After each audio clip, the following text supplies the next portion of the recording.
Bonjour à tous, j'espère que vous allez bien. On se retrouve pour la vidéo de newsletter du mois de février 2023. Je crois que c'est la, non, c'est la deuxième newsletter de cette année, je pense. Aujourd'hui, j'ai décidé de ne pas analyser de nouveaux assets. Ce qu'on va faire en fait, c'est qu'on va faire une review des assets de tout, enfin pas de tous les assets qu'on a vus, mais sur tous les assets qu'on a vus donc depuis ces mois précédents, donc depuis maintenant plus de 6 mois, je pense. Je les ai catégorisés, en fait, je leur ai mis des petites couleurs. Pour moi, ce sont les assets les plus pertinents à surveiller au cours des prochaines semaines et prochains mois. Non pas fondamentalement, parce que par exemple, il y a Shiba, je trouve que fondamentalement, Shiba, c'est pas du luxe, hein, bien évidemment. Et je vais pas juger au niveau du fondamental, mais purement au niveau de la technique. Après, c'est à vous de vous faire votre avis fondamental sur les projets ici. Encore une fois, l'avis fondamental, pour moi, il est subjectif, ok. C'est-à-dire, est-ce que je pense que ça peut répondre à un besoin? Est-ce que ça peut générer du revenu? Oui, non. Si c'est un projet qui tokenise une idée, mais que derrière ça génère pas de revenu, ça sert à rien, qu'on se le dise. À part si d'autres technologies, enfin d'autres coins se servent de cette technologie pour eux générer du revenu à ce moment-là, ok. Mais c'est toutes ces questions à se poser qui sont personnelles. Et encore une fois, personnellement, je ne vais pas répondre à ce genre de questions. C'est pas mon rôle. Mon rôle, c'est de voir si techniquement le marché il est mature ou pas pour se dire, ok, bon bah, let's go, il y a des choses intéressantes. Du coup, vous voyez, j'ai déjà mis des couleurs, j'ai déjà fait le taf en amont parce que sinon, ça allait faire une vidéo de 3 heures, bien évidemment. Et en fait, je vais passer en revue et vous expliquer à chaque fois pourquoi. Graphiquement, ça vaut le coup d'être surveillé et pas forcément rentrer pour tous les assets dans quel type de stratégie peuvent être déclenchés, etc. Parce qu'encore une fois, sinon, ça va faire une vidéo de 3 heures. Le but, c'est juste que vous ayez rapidement parmi ces assets, ok, lesquels sont graphiquement les plus avancés et lesquels ont plus de probabilité d'avoir confirmé ou d'être en train de confirmer, un bottom plutôt que les autres. Par exemple, je vous prends ici EGLD qui pour moi, à mon sens, pour l'instant ici, ne montre aucun signal de bottom encore pour l'instant. Ok. Donc voilà, je pense qu'on peut commencer. Alors du coup, je ferai tous les assets avec une petite couleur ici, donc il y en a pas mal. Hein. Mais ne vous inquiétez pas, je pense 1 à 2 minutes par coin, ça fera une vidéo de 30 minutes si je blablate pas trop. Alors pourquoi Link, je l'ai mis ici dans la catégorie des assets, oups, ça commence bien, la catégorie des assets à surveiller. Tout simplement parce que l'asset, il est plat. Ça, j'en ai parlé dans un de mes briefs, je crois que c'est le brief de jeudi. Mais tout simplement, quand vous avez un asset qui a connu ici un marché baissier, quand il commence à être plat comme ceci, il faut commencer à s'y intéresser parce qu'on achète horizontal et on vend vertical. Ok, et donc là, on est parfaitement dans un beau range.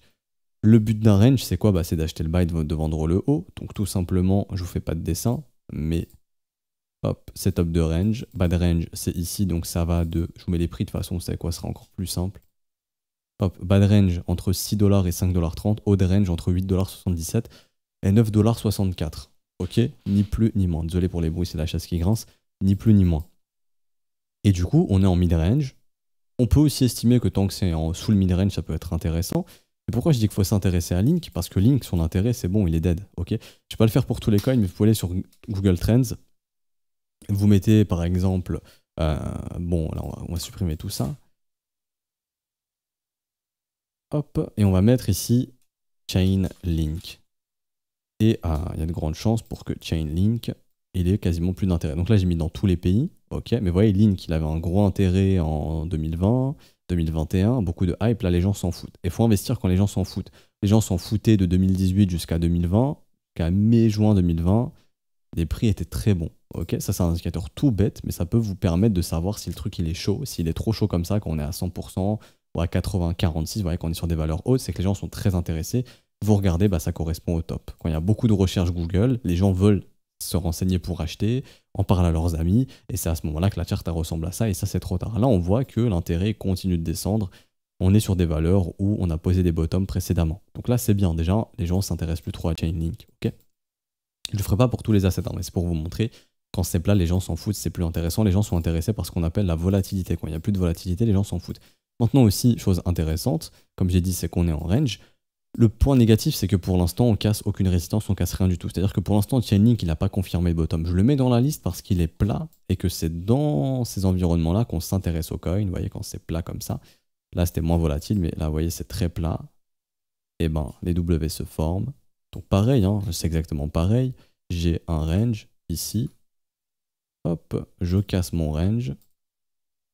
Et puis, une fois qu'on a la cassure, transition haussière. Ok, là, c'est pareil. Nous, ce qu'on voudrait voir, c'est une cassure ici. Maintenant, un bon signal, ce serait si jamais, au sein du range, une structure en W weekly, là c'est un très bon signal, on va péter une première résistance qui est L, et ensuite ce qu'on voudrait c'est péter le range. Ok, donc Link on surveille, pas encore mature pour augmenter les probabilités de casser le haut du range, parce qu'on peut très bien casser le bas du range, et à ce moment-là il faudrait attendre quelque chose comme ça, une nouvelle structure plus bas.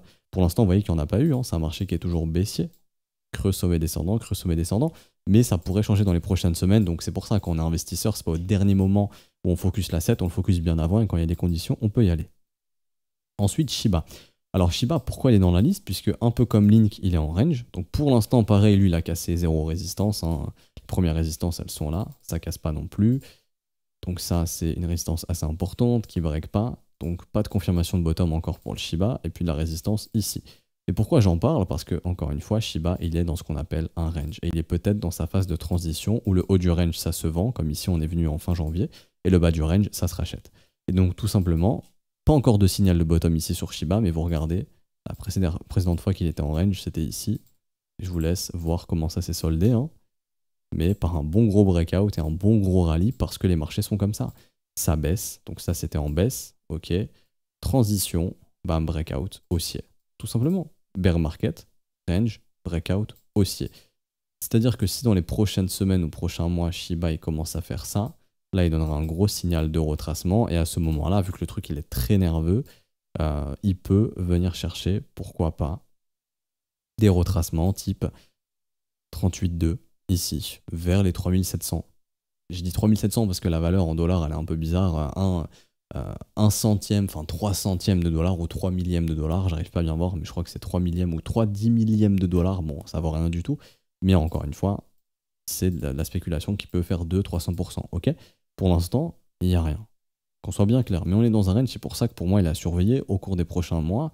Pour l'instant, il donne aucun signal haussier pour le moment. Mais si vous regardez en mensuel, ça pourrait se finir sur des structures mensuelles, ce qui est quand même assez haussier si ça se forme. Mais là, pour l'instant, vous voyez, il n'y a pas de cassure, rien du tout. Si on casse, c'est un bon signal. Mais pour l'instant, c'est pas le cas. Mais c'est pour ça que je le mets dans la liste des assets à surveiller.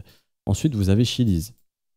Alors Chiliz, pourquoi je le mets dans la liste? Ça, on avait vu au cas où Chiliz faisait un rebond, ce qu'il a fait dans la zone de rechargement, et au cas où il faisait un plus bas. Ce plus bas est toujours d'actualité. Il peut toujours faire un plus bas Chiliz, ok?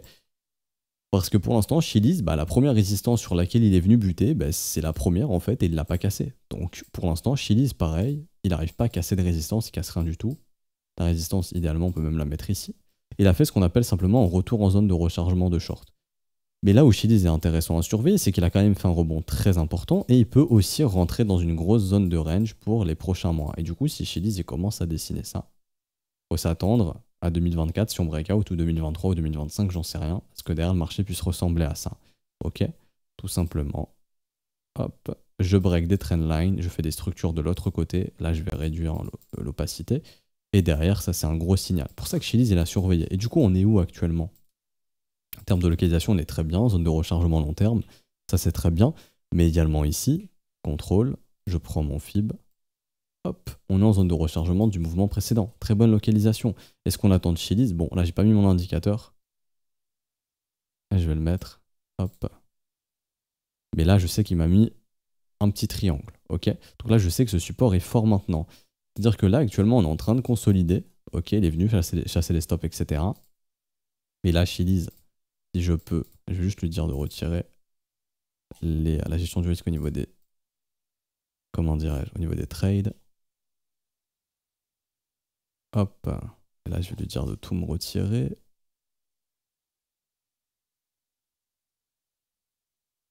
Tac, tac, tac, tac, tac et tac. Ok, nickel. Donc là je repasse en weekly, mais voilà, il y a mon petit signal. Donc un signal ici, un deuxième ici, un troisième ici. Donc cette zone est très pertinente pour un investisseur qui cherche à acheter à un bon prix. Là on voit que cette zone est très intéressante. Donc tout simplement, Chiliz, le prix il est bon à long terme. On est dans des localisations vraiment exceptionnelles, c'est très bien. Si vous croyez au Chiliz, le prix est bon. Maintenant, techniquement, pour l'instant, Chiliz, c'est pas encore trop ça. Ce qu'il faudrait voir idéalement, c'est que là, les localisations sont bonnes. C'est-à-dire que Chiliz, si idéalement, là, dans cette zone de rechargement, on peut voir soit ça, c'est-à-dire tac, tac, breakout. Là, vous avez un très bon signal aussi. Donc là, bon, derrière, il faudra s'attendre à des breakouts, très probablement une poursuite haussière. Par contre, si on peut également avoir ça, donc là, on enchaîne les zones de rechargement dans les zones de rechargement, de très bonne localisation. Si ça retrace un peu et que derrière on fait ça, pareil, là, vous avez vraiment de très bonnes entrées sur le Chiliz, ok? Donc pour ça que pour moi, il est à surveiller Chiliz, tout simplement. Et pour les setups de swing, je pense que cette semaine, j'y reviendrai dans les briefs YouTube. Mais pour faire très simple, le précédent creux important, il est là. Et du coup, si jamais on n'a pas ce scénario, pour un trader en swing, les prochains signaux haussiers qui se déclenchent ici, donc là, il n'y a pas encore de triangle, vous voyez, mais les prochains triangles qui vont se déclencher seront aussi très pertinents pour jouer le marché haussier comme ça sur Chiliz, ok? Ensuite, Lend. Pourquoi je l'ai mis Lend? Pareil, Lend, c'est comme Link. Pour l'instant, il a cassé 0 résistance, il n'a rien cassé du tout.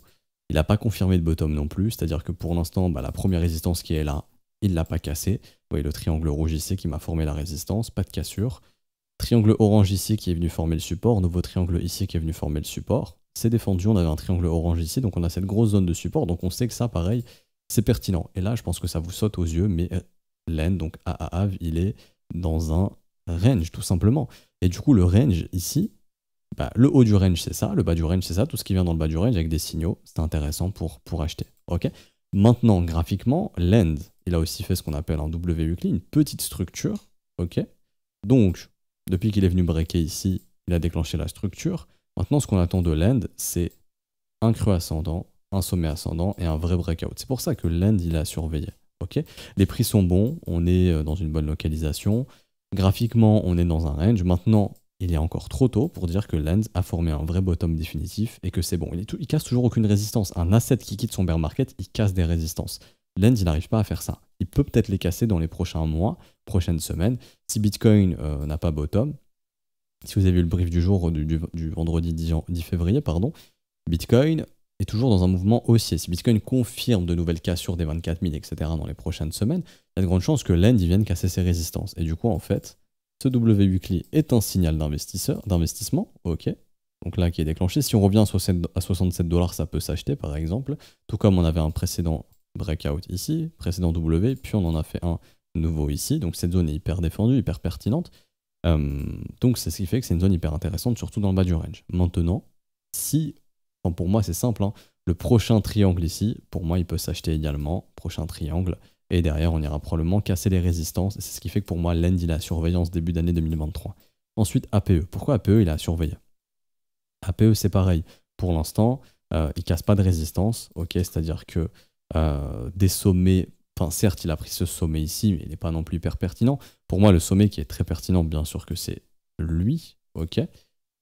Et surtout ici, c'est lui. Et pour l'instant, on voit que ça casse ni l'un ni l'autre. Donc pareil, APE, il casse pas de résistance. Donc il y a vous voyez, il y a Bitcoin qui a cassé des résistances, les altcoins n'ont pas cassé de résistance encore. Bon, en tout cas, beaucoup d'entre elles n'ont pas encore cassé de résistance. Mais il a fait aussi ce qu'on appelle un W weekly aussi. Ok, ce qui est assez intéressant. Et du coup, pour faire simple, maintenant, ce qu'on attend de voir de lui, c'est est-ce que... Ça, je peux supprimer. Enfin, quoi que, on va laisser. Hop, je vais juste inverser le truc. Parce que ce que je veux identifier, c'est ça. C'est-à-dire que là, zone de rechargement de short, on va là, si on clôture comme ça cette semaine, on aura un triangle gris, un triangle rouge, pardon, qui va probablement se former. Enfin, il faudrait voir quel type de triangle va se former. J'arrive pas à bien voir. Je vais lui dire juste de retirer ça. Hop. Ça pourrait... Enfin, ce sera un triangle rouge, j'arrive pas à bien voir, mais ce sera probablement un triangle rouge. Enfin bref. Ce qui va reformer une nouvelle résistance ici, si on clôture sous les 5,28$ à peu près. Et du coup, pour faire simple, on attendrait un autre prochain triangle qui nous donnera un signal intéressant. Pour confirmer qu'on est bel et bien en train de tenter de repasser dans une dynamique haussière et qu'à ce moment-là, on casse la résistance. Le jour où on voit ça, on aura de grandes chances d'avoir confirmé notre bottom ici, et à ce moment-là, soit le signal est déclenché ici, donc ça dépend. Perso, le signal, je le verrai ici. Par contre, si on refait ça, ça aussi, c'est un bon signal. Ok, tout simplement. Donc APE à surveiller. Fait partie de ces assets qui ont réussi à former des structures, mais qui n'ont pas encore cassé de résistance, très important à prendre en compte.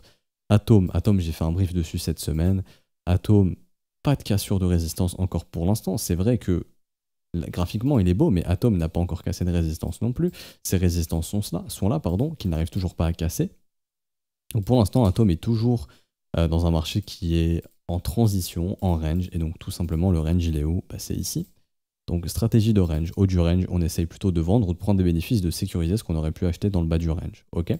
Maintenant Atom, il est très fort et là ça se voit graphiquement. Si Atom il arrive à breaker ici, W mensuel, zone de rechargement, là faudra s'attendre à un Atom qui va chercher les prochaines résistances au cours de l'année, donc c'est ça pour moi. Si Atom vraiment il break les 17 $, au cours de l'année, on se donne rendez-vous entre 26 et 32 $.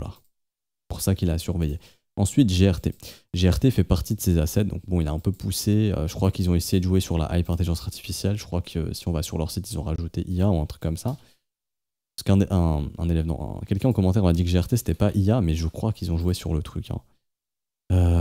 Voilà, donc là ils se sont mis dans intelligence artificielle, big data, etc. Donc c'est ce qui les a propulsés un petit peu. Il y en a beaucoup qui ont joué aussi sur la hype DeFi en 2020 où tout le monde sur son site mettait ah je suis DeFi, je suis décentralisé, investissez sur moi et ça marchait très bien parce que le marché était un peu fou. C'était très très euphorique en été 2020. Beaucoup d'alts en été 2019 pardon, beaucoup d'alts ont pas mal retracé. Mais là où je veux en venir, c'est sur GRT, on est sur un asset qui est en train de casser des résistances. C'est important, mais les résistances, pour moi, sont ici. Donc là, on tente de casser, et puis elles sont là. Donc là, vous voyez, ça n'a pas encore cassé, mais c'est en train d'essayer de tenter de casser quelque chose. En tout cas, ça a pas mal dépassé, donc ça, c'est assez intéressant. Le signal, on en avait déjà parlé aussi dans les briefs YouTube, W-Weekly, c'est les meilleurs signaux que vous pouvez trouver hein, quand le marché il est chaud.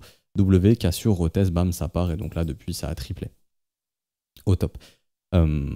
Pareil, donc GRT, il y a des probabilités pour qu'on ait un bottom. Maintenant, actuellement, est-ce qu'on court après un truc qui est vertical? Non. Encore une fois, je l'ai expliqué aujourd'hui. On vient tracer ces zones de rechargement, comme ceci. Et donc là, GRT redeviendra intéressant quand il repassera sous les 11 centimes à peu près. Ça veut pas dire qu'il va y repasser maintenant, ok, mais un professionnel, s'il a loupé le mouvement, il va attendre une nouvelle zone de consolidation comme ceci pour rentrer. Là, pour l'instant, vous voyez que c'est pas le cas. Mais GRT, je le mets à surveiller parce que commence à casser des résistances. Il n'est surtout pas acheté ici, ok. Pour des swings, des gens qui veulent swing ici, le creux, il est là. C'est-à-dire que GRT, tant qu'il maintient à peu près les 12 centimes, on peut tenter s'il y a des signaux aussi. Hein, vous voyez, prochain triangle, comme il y a eu ici à peu près. Ou les triangles ici. Prochain triangle qui est donné, c'est un bon signal pour jouer de la continuation haussière avec un stop loss juste ici. Mais là, en l'occurrence, pour moi, hein, sincèrement, après des gros mouvements comme ça, le mieux, hein, c'est s'il nous fait ça. Alors là, vous avez d'excellents signaux pour un deuxième round haussier. Ok, ça serait les bons setups sur le GRT. C'est pour ça qu'il a à surveiller. Il commence à essayer de casser des résistances et il a eu un mouvement qui est assez violent. Casper, j'ai fait un brief aussi cette semaine. Casper, pour moi, en mensuel, très joli, c'est un peu comme Atom. Maintenant, il casse toujours aucune résistance, c'est important de le noter. Et du coup, il est dans ce qu'on appelle un range. J'en ai déjà parlé, mais un range, idéalement, on essaye d'acheter le bas, de se protéger sur le haut, ok. Et pareil, un signal ici, deux signaux ici, enfin, un signal, deux signaux, trois signaux, quatre signaux, ou premier signal, deuxième signal, troisième, quatrième signal. Pour moi, c'est ce qui montre que c'est pertinent. Maintenant, pareil pour Casper, il n'y a pas encore eu de cassure de résistance assez importante. Bon, après, les résistances sont assez hautes, hein, mais pour moi, il est vraiment à surveiller. Il est en range et si vous êtes investisseur long terme, des structures comme ça s'achète, ni plus ni moins. Un investisseur long terme, il rentre sur ce genre de structure. C'est pas encore confirmé, mais peut-être que ça se confirmera le mois prochain, peut-être au mois de mars. Mais en tout cas, un investisseur long terme, ça, il l'achète. Quand un graphique dessine ça en mensuel, ça s'achète. On est dans un range de transition. Si ça breakout, vous savez que prochain objectif, c'est le gros bloc ici, entre 7 centimes et 8 centimes. Donc ça peut très vite doubler depuis votre niveau d'entrée et ça peut très vite vous permettre de sécuriser vos gains. Okay. Ensuite, BNB, bien sûr, le BNB comme Casper, W mensuel qui se forme. BNB, je le vois de la sorte. Et là, je vais donc faire BNB USDT x 2 divisé par 2 parce que j'ai besoin d'une charte clean. BNB, c'est très simple. Il est dans un range ici logarithmique, c'est-à-dire que lui, en fait, il n'a même pas connu techniquement de bear market. Ce qu'il a connu, au niveau de sa structure, c'est du range. Et BNB, c'est ce qu'il connaît en fait. BNB, à chaque fois, il connaît ça. Pareil, BNB au précédent cycle, il a connu du range jusqu'à ce qu'il le break et qu'il fasse une continuation haussière. Donc BNB, c'est du range. Un range, encore une fois, ça s'achète ici.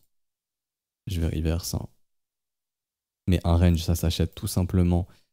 Je vais vous le mettre en log aussi. Voilà. Un bas de range, ça s'achète et un haut de range, ça se vend. Il faut savoir que BNB, quand il sera entre 540 et 680, si cette année on atteint ces zones de prix, sachez que ça, c'est un risque de top pour le marché entier. Parce que BNB, quand il était ici, c'était le top du marché entier. Quand il est revenu ici, c'était le top du marché. Novembre-décembre 2021, top de la crypto. Mai-avril 2021, top de la crypto également. Actuellement, on revient vers le mid-range. Pareil, on aurait une grosse structure ici. Si on breakout, on peut pousser jusque la prochaine résistance environ 420. Si on casse 420, la prochaine résistance 620 $, 525 $. BNB, bien sûr, qui reste à surveiller. C'est un gros moteur de l'écosystème. BNB, enfin en termes de revenus, Binance, c'est juste monstrueux. Prochain cycle haussier, ça risque d'être un exchange majeur, donc leurs revenus vont encore exploser, donc sa capitalisation au BNB devrait encore exploser tout simplement, et la Binance Smart Chain qui est vraiment intéressante. Donc ouais, graphiquement, c'est pas trop moche. Maintenant, je rentrerai pas forcément sur la résistance ici, ok. Les meilleurs achats, ce seraient des retours proches des creux, et donc en fait, si on fait des creux ascendants, donc tout simplement, je trace ici une petite trendline, hein, mais grosso modo, si on continue les creux ascendants comme ça, une bonne opportunité serait vers...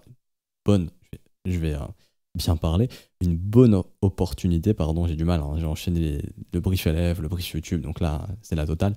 Mais en gros, ce serait entre 230 et 250 $. Si on suit la dynamique ici, on achète des creux ascendants, ok? Tout simplement. Maintenant, on peut très bien breaker. Et à ce moment-là, pour certains, ça peut être considéré comme un signal. On protège ses trades, on prend des bénéfices ici, on déplace son stop à son niveau d'entrée. Et puis après, si le marché continue de monter, qui breakout, vous êtes déjà dans le train. INJ, pourquoi j'en parle? Parce que INJ, comme Link, comme Land, comme tous ceux que j'ai cités qui sont plats, eh ben, il a connu sa phase de range et lui, il n'a pas blagué, il a breaké.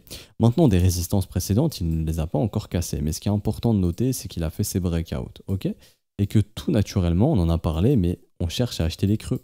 Et donc ici, INJ, c'était un range. Ça, j'en avais parlé aux élèves d'ailleurs, je crois que j'en ai parlé sur YouTube. Mais grosso modo, bad range signal, tout ce qui est en bad range, c'est intéressant, ça s'achète. Haut range, on prend des bénéfices. Ok, si ça breakout, on peut prendre des bénéfices plus hauts, zone de rechargement de short si on y vient dans les prochaines semaines. Donc là, INJ, c'est un peu tard. Mais pour moi, il reste à surveiller dans les prochains mois parce qu'il y a de grandes chances qu'il ait confirmé un bottom. C'est-à-dire qu'une fois qu'il ait fini son rallye, s'il ne casse pas de résistance, c'est-à-dire que INJ au cours de l'année n'arrive pas à aller au-dessus à peu près des 7,55 $, quand il retracera, s'il revient ici, à ce moment-là, là, il redevient très intéressant. Après, ça dépend si le fondamental vous intéresse. Là, il redeviendra très intéressant ici, ou peu importe s'il fait ça plus haut, pour un cycle haussier 2024-2025. Ensuite, j'ai noté QNT, qui lui casse des résistances, et c'est même l'une des seules altcoins hein, qui a réussi à péter des résistances. Là, il a retrouvé un creux, WC, on en avait parlé. C'est simple, pour moi, QNT, tant que maintenant il maintient les 95 $, et je dirais même les 87 $, même pour être précis. QNT, il est haussier, l'objectif c'est d'avoir une dynamique qui ressemble à ça. Maintenant, attention, triangle ici, ce qui va créer la résistance. Il faudrait voir si on peut créer un creux ascendant pour casser la résistance. Mais en tout cas, tant qu'on tient les creux que je vous dessine ici, on a toujours du potentiel haussier, donc il reste à surveiller. Et graphiquement, il est en avance sur les autres. ERN, pas de cassure de résistance. Ok, on avait déjà vu le schéma ici. Mais pour faire simple, vous avez un asset qui enchaîne les creux, un peu comme INJ, ici. Creux, creux, creux, bad range, breakout. Donc ERN peut-être qui va poursuivre sur des breakouts, je sais pas. Mais en tout cas, ce que j'aime bien ici, c'est que ça, on s'en fout. Moi, je vais déplacer mon FIB ici. Hop, FIB. On va la reverse. Tac. Et zone de rechargement, W weekly dans zone de rechargement après avoir fait un W weekly. Alors ça c'est très très bien. Soit vous attendez la cassure de cette mèche, pour moi ça a clairement pas de sens, hein. Soit celle-ci, ok, soit le corps de chandelle ici.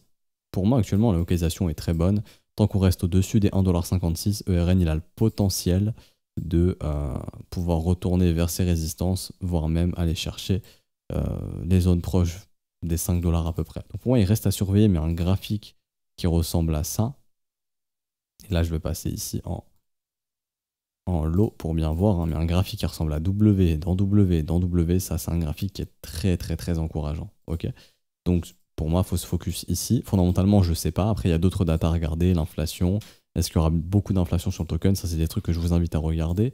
Par exemple on est à combien, 52%, ça va, il n'y a pas une dilution catastrophique. En termes de market cap, est-ce qu'on a une décorrélation market cap prix depuis tout ce temps? Pas forcément, donc il y a pas eu, l'inflation n'est pas très agressive, donc franchement ERN, je connais pas le fondamental honnêtement, mais graphiquement il fait partie des assets qui sont assez intéressants. Et du coup l'avant-dernier, Ooki, alors Ooki, pareil, Ooki c'est-à-dire que il a réussi à faire sa structure, enfin il est en train d'essayer de la faire, donc en fait il est en train de commencer à ranger. Ooki pareil, dans les prochaines semaines, prochains mois, si on commence à avoir des W dans des W, ce sont d'excellents signaux et il faudra s'attendre derrière à des retracements. Les prochaines résistances, elles sont où? Donc des zones de profit, hein. Tout simplement, c'est ici. Donc ça, ce sera des zones sur lesquelles il faudra prendre des bénéfices, tout simplement, et protéger ses trades. Mais en tout cas, là, vous voyez que graphiquement, ça commence à être pas trop dégueulasse. Surtout si ça continue de retracer un petit peu. Et si ça break cette résistance, c'est encore mieux. Une fois qu'on break ça, on a un vrai breakout. Et là, on pourrait partir sur la prochaine résistance. Et donc FTM que j'ai mis dans la zone, dans la doc, pardon, enfin dans la watchlist, mais là, c'est pas à acheter, loin de là. Lui, on en avait parlé. Hein. Si le W se formait, donc ça, on avait dû voir ça en janvier. Si le W se formait, on pouvait aller chercher du coup au-dessus des résistances, ici les zones d'imbalance, donc là où les stops attendent. On y est venu, on a été repoussé. FTM, pourquoi je l'ai mis? Parce que structure et parce que cassure de résistance, tout simplement. Il a cassé des résistances FTM. Il a fait ce que beaucoup d'altcoins n'ont pas réussi à faire, donc il est très strong. Et du coup, maintenant, en professionnel, il fait quoi? Est-ce qu'un professionnel, il achète un marché complètement vertical comme ça? Non. Le pro, ce qu'il fait, c'est qu'il prend son FIB, il vient localiser sa zone de rechargement. Ok, là, mes traits sont pas droits. Si, c'est bon. Ça, je peux supprimer. Et ce qu'il vient faire, c'est qu'il trace son FIB correctement. Hop. Et il vient prendre la zone de rechargement. Et également, ce qu'il vient prendre, c'est ce qu'on appelle le Wyckoff check. Et FTM, donc peut-être qu'il ne va pas y venir immédiatement, peut-être pas la semaine prochaine, peut-être pas dans un mois, mais il y a de grandes chances qu'au cours des prochains mois, FTM vienne proposer, et là je vous mets un FIB, enfin le volume profile, mais je vais éditer un petit peu parce que là c'est n'importe quoi. Mais grosso modo, depuis le breakout, vous voyez ici, il y a une grosse zone d'imbalance, il y a des trous dans le volume profile qui attendent ici, ok. Ça, c'est une vraie bonne localisation. C'est-à-dire que le professionnel, il va chercher l'achat dans ces zones de prix vers les 26 centimes à peu près. Il ne va pas le chercher ici à 45 centimes. Donc, encore une fois, si on clôture ainsi, là, je vais vous dire, hein, mais si on clôture sous ce niveau, là, mon indicateur, il va mettre un petit triangle gris ici. Ce qui va former une résistance ici, ce qui va former un top. Qui peut être cassé par la suite. Ok, donc si on casse, bah, on continue, il n'y a pas de problème. Et à ce moment-là, bon, il n'y a rien. Franchement, FTM, il n'a pas beaucoup de résistance. Donc là, c'est plutôt les zones d'imbalance sur lesquelles il faut se concentrer. Donc ce sera 1,80$ à peu près la prochaine zone. En tout cas, si le top se forme vraiment ici, la prochaine zone intéressante, c'est entre 26 centimes et 34 centimes. Donc vous voyez qu'on est bien loin. Et du coup, par exemple, hein, mais au cours des prochains mois, si ça commence à dessiner ça, alors là, vous avez un magnifique setup d'investissement à nouveau. Et là, il faudra s'attendre à ça. Et donc, le professionnel viendra se repositionner ici. Ok, donc, on s'arrête ici. J'essaie de faire le plus court possible, le plus condensé, mais le plus précis possible également. N'hésitez pas à mettre en commentaire de cette vidéo les assets que vous voulez que j'analyse dans la prochaine newsletter, parce que là, on a fait un gros recap, vu les mouvements de marché qu'on a eu. Du coup, je rajouterai dans la prochaine newsletter de nouveaux tokens, ok, à analyser. Donc ça, c'est à vous de me le dire en commentaire de cette vidéo et aussi dans les commentaires des briefs. Comme ça, je note et tous les assets qui reviennent le plus. Je les traiterai, bien sûr, c'est des assets qui seront en dehors de cette liste, hein, bien évidemment, parce qu'ils ont déjà été traités. Donc n'hésitez pas, si vous avez des assets pépites fondamentales, etc., qui peuvent être intéressants, partagez-les.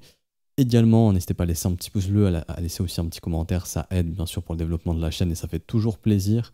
Je le rappelle, bientôt le concours. N'hésitez pas à vous inscrire avec notre lien partenaire sur BitGet pour participer au prochain concours pour gagner 500 €, donc à se partager 2000 € à 4, donc 500 € chacun. Je pense que ce sera ça. Après, si c'est plus, au moins, je vous dirai un peu les termes. Et également, gagner des places dans l'école. Donc, dès que vous vous inscrivez, vous pourrez participer au concours qui se passera sur Twitter. Et puis aussi, bien sûr, si vous voulez vous former, aller plus loin, rejoindre notre école. Lien Patreon en description. Et sinon, modalité crypto sur le Discord, juste ici. Ok ? Bonne journée à tous. Pour ceux qui ne sont pas inscrits à la newsletter, cette vidéo sera publiée le samedi 18 février, très probablement. Et pour ceux qui sont inscrits, ça sera dispo aujourd'hui. Hein. Donc là, vous la verrez vendredi 10 février ou quand vous la verrez, elle sera sortie le 10 février. Bonne journée à tous, à lundi ou à une prochaine vidéo. Ciao, ciao.